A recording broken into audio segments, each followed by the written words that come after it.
Praise the lord, హల్లెలూయా. దేవుని అతి శ్రేష్టమైన నామానికి స్తుతి కలుగునుగాక. ఆమెన్. ఉదయకాలపు మన్నా అనే ఈ కార్యక్రమాన్ని చూస్తున్న మీ అందరికీ ప్రభు పేరిట ప్రత్యేకమైన వందనాలు తెలియచేస్తూ ఉన్నాను. ఎలా ఉన్నారండి?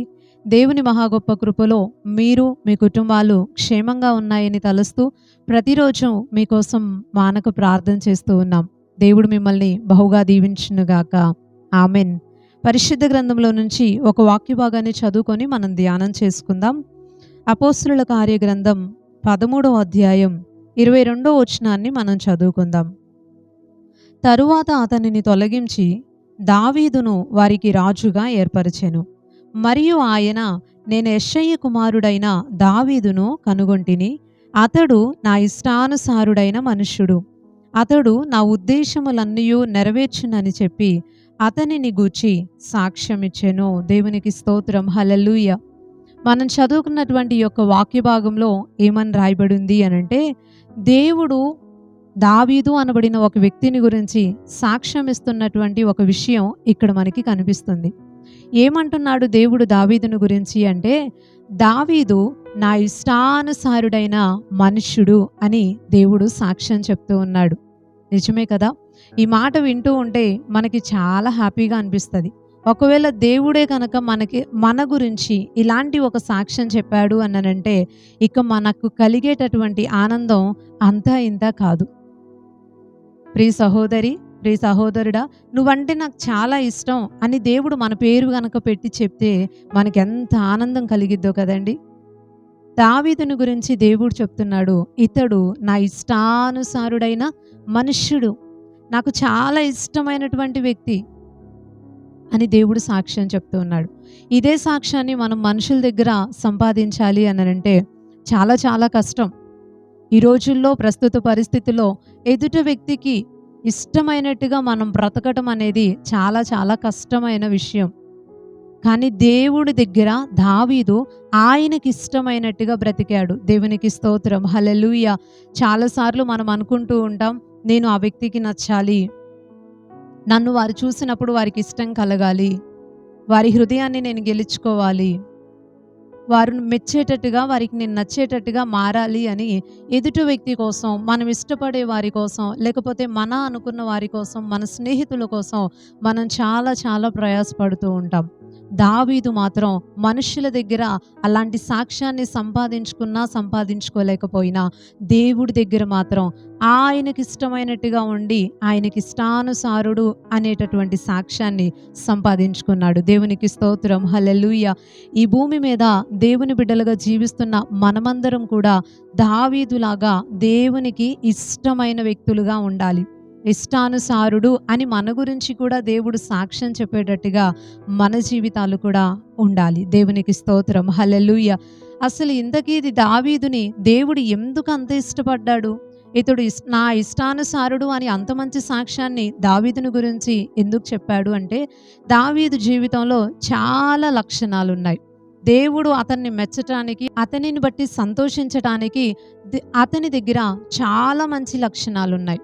అయితే అవన్నీ ఈ ఉదయకాలం మనం మాట్లాడుకోలేం. కానీ ఇక్కడ మనం చదువుకున్న వచనంలోనే దేవుడు ఒక మాటను మెన్షన్ చేశారు. అంతగా దేవుడు దావీదుని ఇష్టపడటానికి ముఖ్యమైనటువంటి కారణం ఏంటి అనంటే, మనం చదువుకున్న వచనంలోనే రాయబడి ఉంది, నేను యెష్షయి కుమారుడైన దావీదును కనుగొంటిని. అతడు నా ఇష్టానుసారుడైన మనుష్యుడు. అతడు నా ఉద్దేశములన్నయూ నెరవేర్చునని చెప్పి అతనిని గూర్చి సాక్ష్యం ఇచ్చాను. దేవునికి స్తోత్రం, హల్లెలూయా. ఈ వ్యక్తి నాకు చాలా ఇష్టమైన వ్యక్తి అని దేవుడు దావీదుని గురించి చెప్తూ అన్నటువంటి మాట ఏంటి అంటే, అతడు నా ఉద్దేశములన్నయూ నెరవేర్చునని చెప్పి దేవుడు సాక్ష్యం చెప్పాడు. హల్లెలూయా. దేవుడు ఎందుకు దావీదును అంత ఇష్టపడ్డాడు? ఎందుకు దావీదు దేవునికి ఇష్టానుసారుడైన వ్యక్తిగా మార్చబడ్డాడు అనంటే, దావీదు దేవుని యొక్క ఉద్దేశాలన్నీ కూడా నెరవేర్చాడట.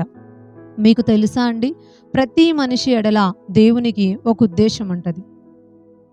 అందరూ అనుకుంటారు, ఏదో కాలక్రమేణా పుట్టాలి కాబట్టి మా తల్లిదండ్రుల వలన మేము ఈ భూమి మీదకి వచ్చాం, మా అక్క పుట్టింది, మా చెల్లి పుట్టింది, మా అన్నయ్య పుట్టాడు అంటూ జనరల్‌గా వచ్చేసాము అనే ఆలోచన ప్రతి ఒక్క వ్యక్తి కలిగి ఉంటారు. కానీ నిజానికి మనం ఎప్పుడూ ఆలోచించాల్సిన ఒక విషయం ఏంటి అనంటే, తల్లి గర్భంలో కోట్ల కొలది కణాలు నేను వెళ్ళాలి, నేను వెళ్ళాలి అనేటటువంటి ఆరాటం అక్కడ జరుగుతూ ఉన్నప్పుడు, దేవుడు మనల్ని సెలెక్ట్ చేసుకొని, మనము తల్లి గర్భంలోనికి వచ్చి పిండంగా రూపించబడి, బయటికొచ్చి ఈ భూమి మీద జీవించేటట్టుగా దేవుడు మనం పుట్టక మునుపే, తల్లి గర్భంలోనికి మనం రాక మునుపే మన ఎడల ఒక ప్రణాళిక, ఒక ఉద్దేశం, ఒక ఆలోచనతో దేవుడు మనల్ని ఎన్నుకొని, ఏర్పాటు చేసుకొని ఈ భూమి మీదకి ప్రతి ఒక్క వ్యక్తిని దేవుడు తీసుకువచ్చాడు. దేవునికి స్తోత్రం. హల్లెలూయా! దేవుని యొక్క ఆలోచన ప్రతి మనిషి ఎడల ఉంటది. ఆయన ఒక మంచి ఉద్దేశంతో ప్రతి ఒక్క వ్యక్తిని భూమి మీదకి తీసుకొని వచ్చారు.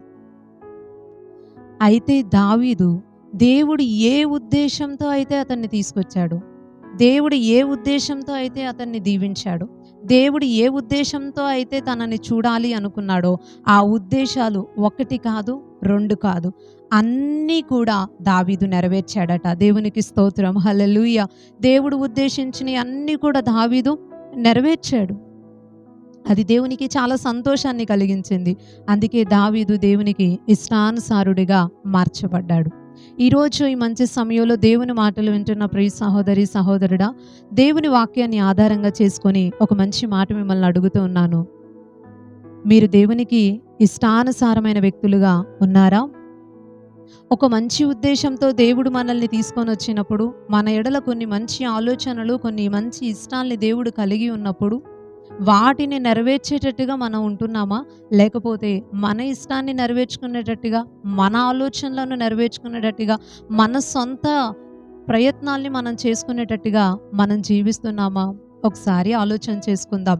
ఈరోజు చాలా మందిని మనం గమనించినట్లయితే, దేవుని పిల్లలుగా పిలువబడే అనేక మంది దేవుని ఉద్దేశాల్ని నెరవేర్చలేకపోతున్నారు. ఎందుకో తెలుసా? ఇక్కడ దేవుని ఆలోచనని, దేవుని ఉద్దేశాన్ని చూడాల్సినటువంటి వ్యక్తులు వారి ఆలోచనని, వారి చిత్తాన్ని చూస్తున్నారు. అందుకే దేవుడు నచ్చేటట్టుగా ప్రజలు ఉండలేకపోతున్నారు. ఏ పనిలో అయినా సరే, చదువులో అయినా సరే, ఒక వ్యాపారంలో అయినా సరే, మనం జీవించి ముందుకు వెళ్ళేటటువంటి మనం వేసే ప్రతి అడుగులో కూడా మనము దేవుని ఆలోచనని తెలుసుకోవాలి. ఇది దైవ చిత్తమా కాదా?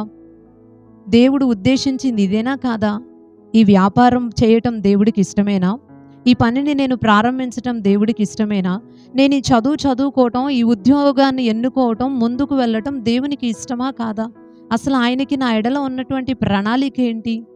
ఏ పర్పస్ మీద, ఏ ఒక ఆలోచన మీద దేవుడు నన్ను ఈ భూమి మీదకి తీసుకువచ్చాడు అనే ఆలోచన చాలామంది క్రైస్తవులు చేయలేకపోతూ ఉన్నారు. అయితే దేవుడు ఏం కోరుకుంటాడు అనంటే, వారి ఇష్టాన్ని నెరవేర్చుకోవటం దేవుడు కోరుకోడు. మన ఇష్టాన్ని మనం నెరవేర్చుకోవటం దేవుడు ఇష్టపడడు. ఆయన ఆలోచన ఏంటో, ఆయన ఉద్దేశం ఏంటో మనం కనుక్కొని ఆ దిశగా కనుక ముందుకు అడుగులు వేస్తే, ముందు దేవుడు సంతోషపడతాడు మనల్ని బట్టి. దేవునికి స్తోత్రం. హల్లెలూయా! నా బిడ్డ నన్ను సలహా అడిగింది, నా బిడ్డ నా ఇష్టాన్ని కనుక్కుంది, నా బిడ్డ నాకు ఇష్టమైన పని చేస్తుంది అని చెప్పి దేవుడు చాలా సంతోషపడతాడు. తల్లిదండ్రులు పిల్లలు పుట్టినప్పుడు కొన్ని మంచి ఆలోచనలు వారి ఎడల కలిగి ఉంటారు. మీరు కూడా కలిగే ఉండుంటారు కదండి. మీ పిల్లలు చిన్నప్పుడు వీడు చాలా జ్ఞానవంతుడు, వీడు చాలా రూల్స్ మాట్లాడుతున్నాడు కాబట్టి వీడు లాయర్ అవ్వాలి, మా పెద్దోడు మంచి డాక్టర్ అవ్వాలి, మా చిన్నమ్మాయి మంచి టీచర్ అవ్వాలి అని చెప్పి వాళ్ళు ఏమీ చదువుకోకముందే, వారి జీవితాల్లో కొద్దిగా ముందుకు రాకముందే మనం వారి ఎడల ఏం చేస్తామంటే, తల్లిదండ్రులు పిల్లల ఎడల ఒక మంచి ఆలోచన, మా భవిష్యత్తులో మా పిల్లలు ఇలా ఉండాలి, అలా ఉండాలి అని చెప్పి కొన్ని మంచి ఆలోచనలని తల్లిదండ్రులు కలిగి ఉంటారు. పిల్లలు ఎదిగి పెద్దయితూ ఉన్నప్పుడు వారి ఆలోచనని నెరవేర్చినప్పుడు, తల్లిదండ్రుల ఇష్టాన్ని నెరవేర్చినప్పుడు తల్లిదండ్రులకి ఎలా ఉంటుందంటారు? చాలా హ్యాపీగా ఉంటది గదా! చాలా సంతోషంగా ఉంటది. ఎందుకనంటే అక్కడ తను మంచి టీచర్ అయ్యింది, లాయర్ అయ్యింది, పోలీస్ అయ్యింది అనే దానికంటే కూడా నా బిడ్డ నేను అనుకున్నది చేసింది, నేను కోరానని మంచి స్థితిలో ఉండాలి అని నేను ఆశపడ్డాను అని చెప్పి ఆ దిశగా అడుగులు వేసి చేసింది అని చెప్పి తల్లిదండ్రులు ముందుగా ఎంత ఆనందపడతారో కదండి. దేవుడు కూడా మనల్ని బట్టి అలా ఆనందపడేటట్టుగా మనం ఉండాలి. మన జీవితంలో దేవుని చిత్తాన్ని కనుక్కోకుండా ముందుకు వెళితే మనము చాలా నష్టాల్ని చవి చూడాల్సి ఉంటుంది. ఉదాహరణకి దావీదుని దేవుడు ఎన్నుకొని రాజుగా చేసి ఈ మంచి సాక్ష్యాన్ని చెప్పిన సందర్భాన్ని మనం చూస్తాం కదా. ఇదే వచనంలో స్టార్టింగ్లో ఒక మాట ఉంది, తరువాత అతన్ని తొలగించి దావీదుని నేను రాజుగా చేశాను అని దేవుడు చెప్పాడు. ఎవరు అతను అంటే అతని పేరు సౌలు, ఇశ్రాయేలు ప్రజల మీద మొట్టమొదటి రాజు. అతన్ని దేవుడు ఎంత దీవించాడు అంటే, అతని ఎడల ఎలాంటి ఉద్దేశాన్ని దేవుడు కలిగి ఉన్నాడు అంటే, తరతరాలకి తన పిల్లల పిల్లలకి కూడా దేవుడు ఆ యొక్క సింహాసనాన్ని స్థిరపరచాలనుకున్నాడు. దేవుడు అతని పిల్లల్ని రాజు స్థానంలో ఉంచాలి అనుకున్నాడు. కానీ దేవుడు దాన్ని చేయలేదు. ఎందుకు చేయలేదు అనంటే, ఆ వ్యక్తే తన చేతులారా దేవుని ఉద్దేశాన్ని స్పాయిల్ చేసేసాడు. ఏం చేశాడు అంటే, దేవుడు ఏదైతే ఉద్దేశించాడో, ఏదైతే అతనికి మాట ఇచ్చాడో దాని దిశగా వెళ్ళకుండా, దేవుడు చెప్పిన క్రమంలో చేయకుండా, దేవుడు ఉద్దేశించినట్టుగా దేవుడు ఏదైతే తన చిత్తాన్ని నిర్ణయించాడో దాని ప్రకారం వెళ్ళకుండా, ఈ సౌలు అనబడిన వ్యక్తి ఏం చేశాడంటే తన ఆలోచనని నెరవేర్చుకున్నాడు. దేవుడు చెప్పినటువంటి కొన్ని సందర్భాలలో ఆయన మాట వినకుండా తన ఇష్టాన్ని, తన మాటని, తన ఆలోచనని, తన ఉద్దేశాన్ని నెరవేర్చుకోవడాన్ని బట్టి దేవుడు ఏం చేశాడు అని అంటే, నీవు ఈ పని చేశావు కాబట్టి, నేను చెప్పినట్టు చేయకుండా నీ సొంత ఇష్టం చేసుకున్నావు కాబట్టి, నేను నీకేమైతే మాటిచ్చానో, వాగ్దానం చేశానో దాన్ని కొట్టేస్తున్నాను. ఇప్పుడు నేనేం చేస్తున్నాను అని అంటే, ఎవరు నా ఇష్ట ప్రకారం ఉంటారో, ఎవరు నా ఉద్దేశాల్ని అనుసరించి నడుచుకుంటారో అలాంటి ఒక వ్యక్తిని నేను కనుక్కోబోతూ ఉన్నాను అని చెప్పి దేవుడు వెతికి తన చిత్తానుసారమైన మనస్సు కలిగినటువంటి దావీదుని దేవుడు కనుక్కొని తీసుకువచ్చి, గొర్రెల కాపరిగా ఒక పేదరికంలో ఎన్నిక లేనటువంటి వ్యక్తిగా ఉన్నటువంటి వ్యక్తిని దేవుడు తెచ్చి సింహాసనం మీద కూర్చోపెట్టి తరతరాలకి తన సింహాసనాన్ని దేవుడు స్థిరపరిచాడు. దేవునికి స్తోత్రం, హల్లెలూయా. అతనికేమో మాటిచ్చి సింహాసనాన్ని దేవుడు మధ్యలో తీసేశాడు. ఇతనికేమో మాటిచ్చి ఆ వాగ్దానాన్ని చివరి వరకు కూడా దేవుడు నెరవేర్చుకుంటూ వచ్చాడు. ఇద్దరిలో ఉన్నటువంటి విషయం ఏంటి అంటే, అతడు తన సొంత ఇష్టం చేసుకున్నాడు, దావీదు మాత్రం దేవుని ఇష్టాన్ని చేశాడు. ఈ ఉదయకాల సమయం మిమ్మల్ని ఒక మాట అడుగుతున్నాను, మీకు ఆశీర్వాదాలు కావాలా? దేవుడిచ్చే దీవెనలు కావాలా? దేవుడి దగ్గర నుంచి ఓ మంచి సాక్ష్యాన్ని సంపాదించుకోవాలనే ఆశ మీకుందా? దేవుడు కోరుకున్నట్టుగా ఉండాలి, ఆయనను ఆనందపరచాలి, నేను ఆయనకి ఇష్టానుసారుడిగా దావీదులాగా మార్చబడాలి అనే ఆశ మీకున్నట్లయితే కనుక దావీదులాగా దేవుని ఉద్దేశాలు నెరవేర్చే వ్యక్తిగా జీవించండి.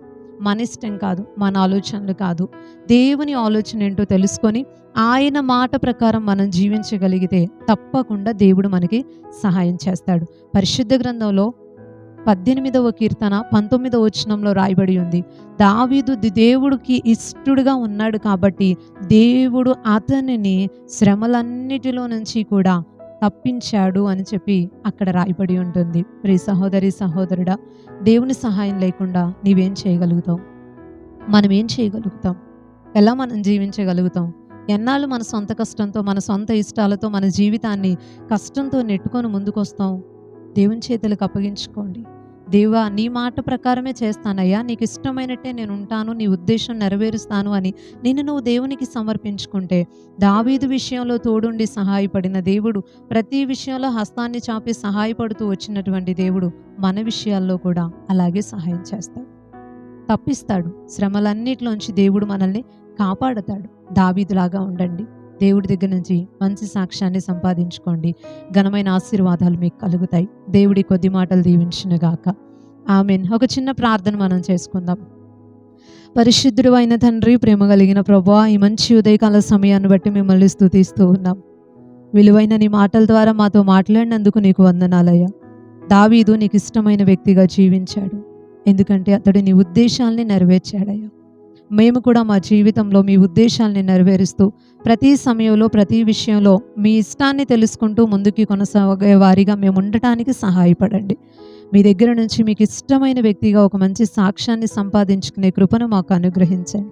ఎంతమంది ఈ మాటలు విని నీ ఇష్టమే చేస్తామయ్యా అని వారి అంతరంగంలో నిర్ణయించుకొని ప్రార్థిస్తున్నారో అందరికీ అన్ని రీతిలుగా మీ సహాయాన్ని దయచేయండి. ఇష్టుడిగా ఉండటాన్ని బట్టి అతన్ని నీవెలాగైతే అన్ని విషయాల్లో తప్పిస్తూ, కాపాడుతూ, క్షేమాన్నిస్తూ వచ్చావో, అలాగే ప్రతి ఒక్కరికి నీ సహాయాన్ని అనుగ్రహించి దీవించమని కోరుతూ ఉన్నాం. ఈ ఉదయకాల సమయం ఎంతమందైతే పనులకు వెళ్తున్నారో వారందరికీ నీవు తోడుగా ఉండండి. స్కూల్‌కి వెళ్ళి వస్తున్నటువంటి పిల్లలకి, యవ్వన బిడ్డలందరికీ క్షేమాన్ని దయచేయండి. మంచి భవిష్యత్తుని దయచేయండి.